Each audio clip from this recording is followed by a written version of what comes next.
the ability to integrate those two together and not have to rely on a FedEx or a UPS, the money savings that it has brought the company has just been tremendous. And again, having our salespeople sell right up until the last moment is another huge benefit for us then. That's great. Jennifer? Yeah, and what I will say kind of goes back to your making C-level management buy-in. It's so much easier to maintain Salesforce than a lot of other programs for a number of reasons. With the acquisition, they came to me and they said, oh, well, how long does it take IT to fix such and such? Who does the code for this? And I'm like, well, no, it's just, I do it. You know, it's not that hard. It only, give me a few minutes and we'll figure it out. Or they'll say, I need the numbers for 2011, blah, blah, blah. And instead of going to IT and getting them to write a report or something, just give me a few seconds in Salesforce and I can pull it out for you.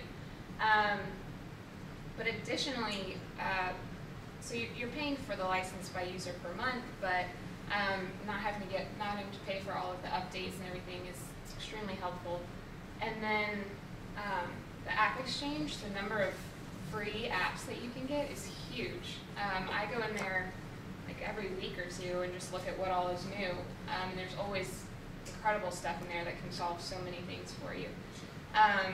But we've been able to link a lot of our different departments. So they were speaking about approvals, and we can have our sales reps send an approval all the way up to our product management team or our engineering team and get an answer within seconds, and it's so much more reliable. Instead of this email sent, I don't know if you saw it, you know, we can see the times and everything just right there in Salesforce, and it'll keep sending them a bunch of email updates that we make do, so it's more in their face.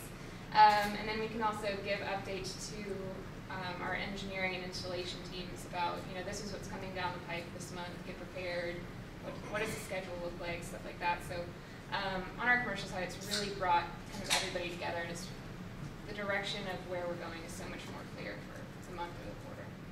That's great. That's great. And then I want you guys to be honest, you know, for the sake of the audience, if there were anything you could do differently, if you had to look back over the time, you know, that you spent with Salesforce, that you spent kind of coming up with these strategies and expanding your deployment over time, what would you do differently, if anything? I'll start with Dan. I get that again? I would implement faster. It's get some feedback from because there is so much feedback in the tool itself. Waiting until you have the perfect solution to roll out just reminds you that you weren't perfect to begin with, and you might should have listened to somebody to start with. Focus groups are similar. They are focused, but don't always apply to the general populace. So getting something simple out, getting feedback on it, and improving has been a huge win for us. We rolled out a pretty complex pricing model that was dictated by our senior team, that they wanted this level of control, they wanted this level of price validation, and make sure that the marketplace was going to be secure and eliminate revenue erosion and all these things that sounded great and looked good in the boardroom. And what we found out was we were having troubles getting contracts out. If we'd gone out with a much simpler pricing model, we would have been able to evolve that into something that really worked.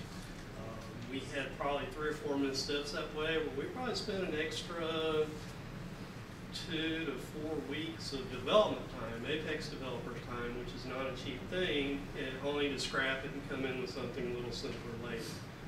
So I'd recommend that you go ahead and try to decide what's your company's biggest issue, and not try to solve all of this. Just put something out there that's going to address it, and then change it as it goes forward. Jennifer is absolutely correct.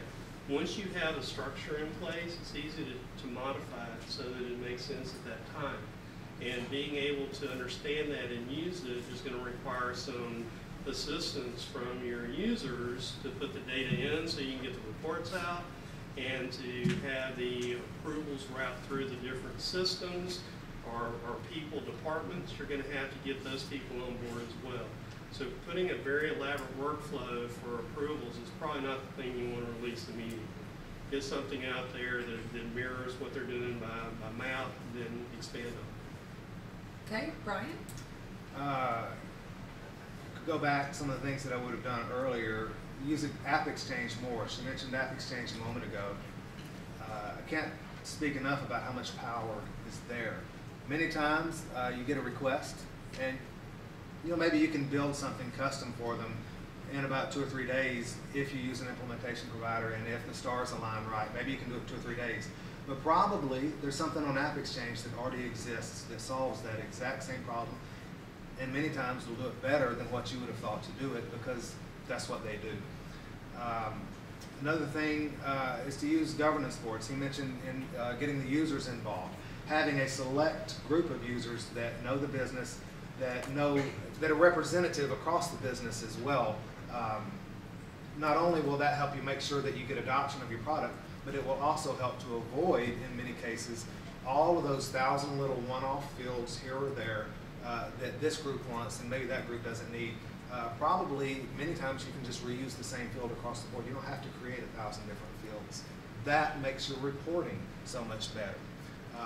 Going back again, I would probably lock down a little bit on report creation, because you end up with 7,000 reports that people just create that are one-off, and they're put in the central unfiled report folder, and then people have trouble finding the data that they need when they need it, and that's the whole purpose of Salesforce anyway. Would identify a plan to take advantage of Premier Support. It's a tremendous resource. You just have to figure out how to use it, how to make it fit within your business.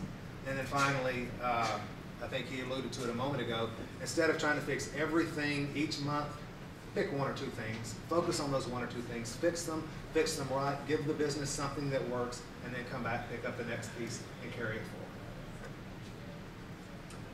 forward. Yeah.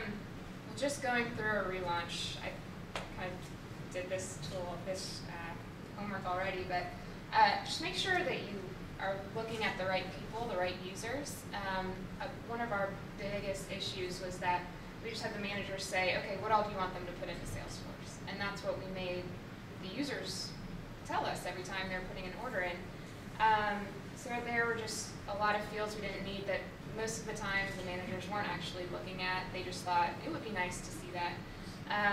So just go and get 1, 2, 3 key things that they want to see. I mean, they're really only worried about the revenue and if it's closing or not. So yeah, just keep what the management needs kind of minimal, and then go to your users and really see where they're going to use it, and the way they're using it, and kind of how they interpret what the fields are, versus what your management team tells you is required. So. Sure, that's great.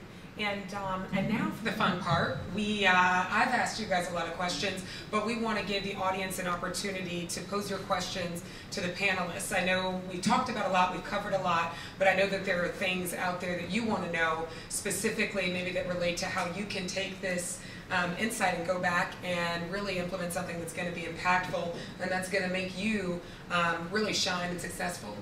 Go ahead. One more thing, if I could go back, sorry. The other thing I think that would be highly beneficial is to look across your organization at the number of different systems you have. And as you're putting your Salesforce in place, or as you're updating your Salesforce, give a thought ahead to how you're eventually going to want that data to be in other systems. So if you begin building your data standardization as you're building your Salesforce, it'll make life a lot easier down the road. Or eliminate. Yeah. Okay. We've eliminated a lot of small systems by going ahead and putting it in Salesforce. That's great. That's great. So,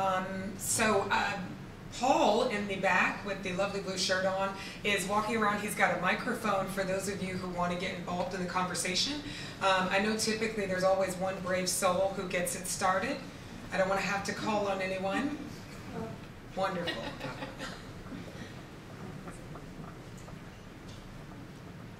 Get the microphone so we can get this on the recording and also for Jennifer. I actually have 2 questions. One specifically for Jennifer. You mentioned that you use Salesforce for marketing automation, so I'm very curious as to your usage for that. And 2, for really the whole panel on what you're using the App Exchange for data hygiene and cleaning and making sure that you don't have duplicates in your system. As we all know, that's always a business challenge, right? Absolutely. So I'd love to hear about that. Great. We are using Marketo for marketing automation. It's been great. We use it for we use it on our website. So we have 100% capture rate for phone numbers and email addresses and all that stuff. And those leads are closed almost instantly. Like we have sometimes where a new lead comes in and our director of marketing will go to see what's going on with that deal and it's already closed. So she's thrilled, and she's able to track the return on her campaigns extremely easily instead of trying to do all of that research on her own. So Marketo's been great. And then with clean data, one of the applications that was huge for us during the relaunch was a free app called Field Trip, thanks to Colin. And it showed us the fields. It would tell us, users are using this field 99% of the time versus 0.23% of the time. So I realized there was a ton of stuff we could wipe out of Salesforce completely, and nobody missed any of them. So, so that app was great. We've been looking at one of the deduping apps, but we haven't put one into place yet. So. Okay, Brian, are you guys using anything from AppExchange for data cleansing? Well, ma'am, what was your name? We do use a tool called Data Dedupe. This isn't Apple time. I'm like, we don't really use it yet. It's in place. We have the ability. It hasn't been utilized to the fullest, but it is a free tool that's out there, and it can make life easier once we figure out how to use it in a way that makes sense. That's key. Yes. Mize? Absolutely. We're using DupeLocker, which we've had from the beginning as an AppExchange product for managing duplications, and we found that it is successful in preventing blatant duplication, but not very successful in understanding changes in data patterns. Specifically related to our business, we have a finite inventory of customers, at least in our multi-unit housing space. The apartment communities are typically pretty large, and they don't pop up and walk across the street too often. Except sometimes they do, because they'll move the leasing office from this corner to that corner, and it looks like a brand new community. And then over the course of time, what you wind up with is a lot of data inconsistencies. From a data cleansing standpoint, we really focus on just the Apex Data Loader, which is a Salesforce tool for moving data in and out. And we have a strong business intelligence team that does a lot of analysis on our performance from the website. It does a lot of deep data mining, and we push all that data back in and let them facilitate the change. So there are some tools to use within Salesforce to manage some duplication, but there is no substitute for a good relational database and some smart people who know how to use it. The other problem that we face is the same thing that any sales team faces, is how to get a reliable lead list. And a reliable lead list is going to vary by every market and every sales approach inside that selling market.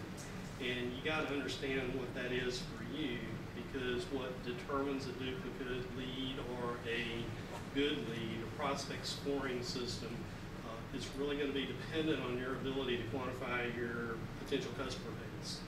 And there aren't a whole lot of tools that are going to be able to customize themselves in Salesforce, at least none that we've seen so far. So using an external product and then really getting familiar with how to moving data in and out of Salesforce is critical, I believe, in making sure that your data stays current and appropriate. So your process is to export it, clean it, standardize it, and then put it back in the system? Yes, with some caveats. So our lead base is put into a custom object instead of the actual account objects in Salesforce, because what we want to do is to have the full set of potential leads, because every lead source you